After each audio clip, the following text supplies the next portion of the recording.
Let's get to Kimberly Lowe. Kimberly, you're on the air. I am fired up today. Good. Hey, good morning, John. Thanks so much for having me on. Again, this is Kimberly Lowe, and thanks for all the great work that you do. So yesterday, Virginia's Governor Northam announced that it's going to be a requirement that everyone wear a mask when they go out in public, unless you're exercising, unless you have a health condition. The problem is that we have stressed our businesses out for an extended period of time. They're already struggling, and now we're going to put an additional stressor on them, and we're going to make them have to police everyone who's coming into their store, into their shop, into their restaurant to make sure they wear a mask.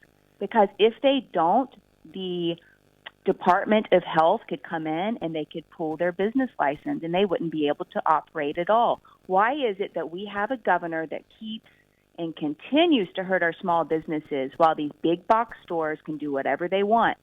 It's horrible. Because we allow them to do it.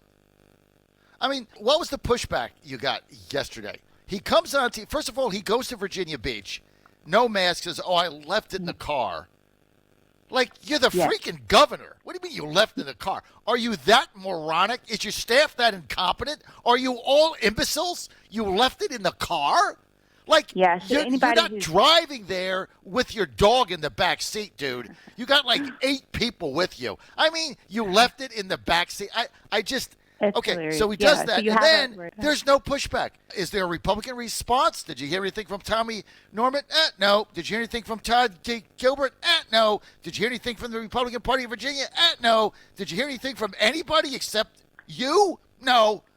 So you have no opposition. Nobody cares. They did make a release yesterday. The Republican Party did make a release that they did not agree with this and that this would be a stressor on businesses, that, it was wrong, that they were not going to agree with this. It is ridiculous.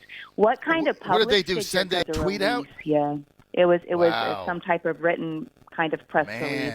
But scary what kind of stuff. public figure goes out to a very crowded location knowing that you are always being watched and that you're an example, goes out and doesn't even take a face mask with him or socially distance, has people all over him and says, I just forgot it in the car. Sure, that was on me. I mean, what kind of leadership is that? And then he expects everyone in the Commonwealth to go out and wear a mask. What about our at-risk populations that don't already have resources? I have a very poor district. I have a lot of people that lack basic resources, and now they need to figure out how to procure a mask before they go out to do anything. I mean, how are these people going to deal with that? He's like, well, I guess people in your community need to step up to make masks for people. If you're going to make a requirement for people, then provide masks for the population. I don't know what the people down here are going to do. I don't want a mask. I think you're coming at this from the wrong way. If we get into the argument of who has a mask, who doesn't, who should get a mask, now it's another government freebie. Let's get everybody a mask. You haven't got me a mask. Minorities don't have masks. Poor people don't. Stop. Okay? If you go down that road, Kimberly, you lose. This is one thing for me. This is one thing. This is an unconstitutional mandate sucking away my civil rights with a government, a state government of all things, telling me what to wear, how to go outside, what I can do. I mean, where is it in the Constitution that you can mandate that somebody have to wear headgear? Where? Yep. And I don't see we've it. had a state government that continues to chip away our rights and our constitutional rights in Virginia. It's been really horrible, and it gets worse and worse and worse.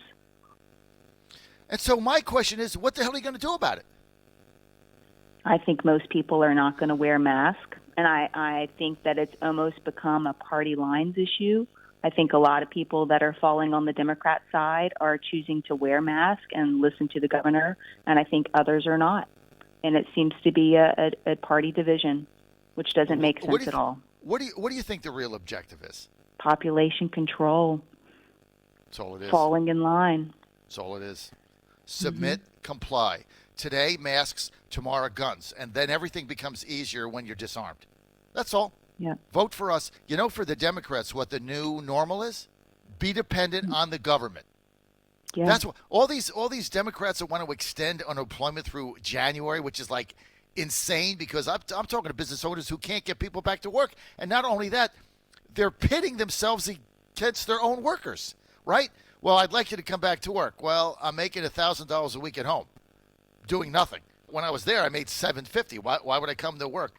Well, if you don't come, see, I got to send this letter. Oh, you're going to rat me out? I thought I was a valuable employee.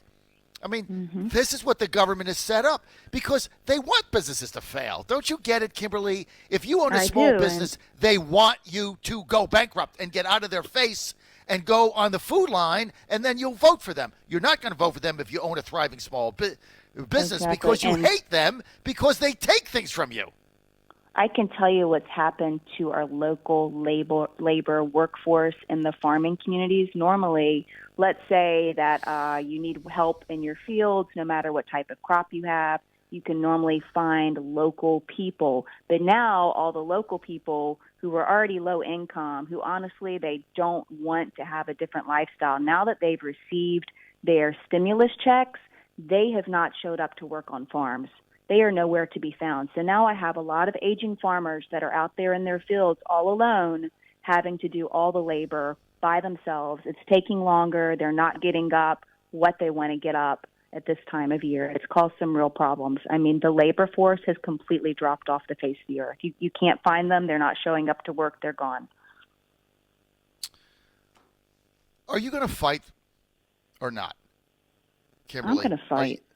I'm going to fight. Well, then, you know what? Then keep fighting because the guy that you're running against, Otto, whatever his name is, he's not going to do crap. Okay. He's a and joke. the Democrat that's in there, what's her name? Rosalind Tyler has done nothing for the people. People contact me now to get stuff done. I have mayors that call me to get stuff done. I'm working with the Army Corps of Engineers and the Navy to work on river blockages, trying to get an EOD unit in to blow up blockages that are causing flooding when everyone else has completely ignored the problems in the community, and I'm cleaning it up. It could be my new slogan, vote for Kimberly Lowe, she can blow things up. But at least I can get some stuff done down here. Listen, the only way we're going to get any kind of a result is if you fight. And right now, Republicans are just laying down. There's no opposition party. I mean, I had to ask you what the Republicans did. What they sent out a release? I didn't see it on Twitter. No press conference. I mean, they should be holding a press conference today, blasting this thing on the grounds that it is unconstitutional. It is a violation. All you high and mighty Virginians out there, right? When I came here, Virginia, this is special, John. You have to understand. There's a way.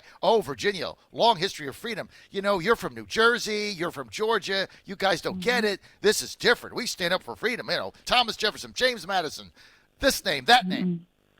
No, and here we are laying down. You're laying down. Virginia's not for lovers. It's for pansies.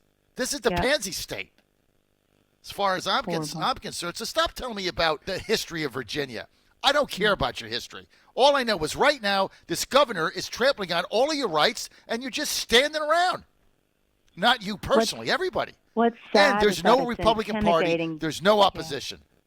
You caught me. Business owners. Well, they want business owners to go out of business.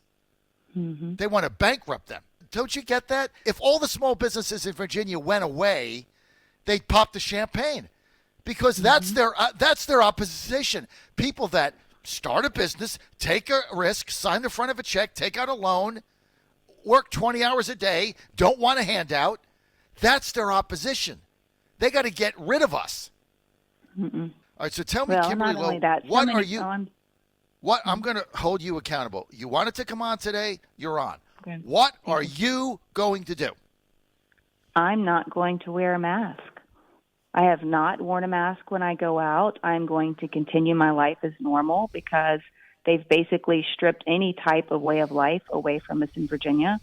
I have tailgates planned to support small businesses, but one of the issues that I came across is that I have a tailgate on Saturday, and the business owner is worried about the governor's new recommendation.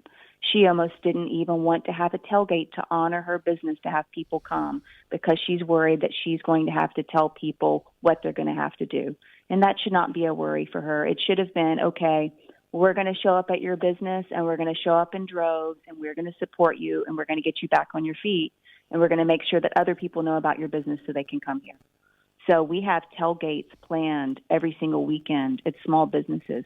We had one the weekend before last in Lunenburg. We had a really great turnout. Lunenburg has 0 cases. I mean, a lot of these rural areas don't have any cases at all. So it's really ridiculous for us to have to follow the same rules for more populated areas. That's super wrong. So I know people will continue to fight it, and we're going to continue to show up, and we're going to support our small businesses, and we're going to do it in droves. I spoke with the Republican Party chair in Hampton Roads. They're setting up something for their small businesses there for June 13th. I know Amanda Chase is going to come out. Tim Anderson's going to come out, and the streets are going to be closed off, and they're going to go out to all the small businesses in their area, and they're going to support them.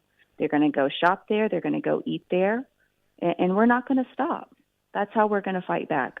And if more and more people do that and go out and support those businesses, it's going to help them. It's going to keep them afloat instead of staying at home. It's ridiculous. I'm waiting to see where the outrage is, what people are going to do to stop this dictatorial mandate, which is unhealthy. I got a couple of people texting me that Senator Siobhan Dunavant has been blasting this mask thing on medical grounds, so we'll attempt to get her take in the next couple of days. Kimberly, thanks for being with us. I really appreciate it. Yeah, People want more info. Thanks, Kimberly, where do they go? Just go to KimberlyLowe.com. Thank you so much. You can find me on Friends for Kimberly Lowe.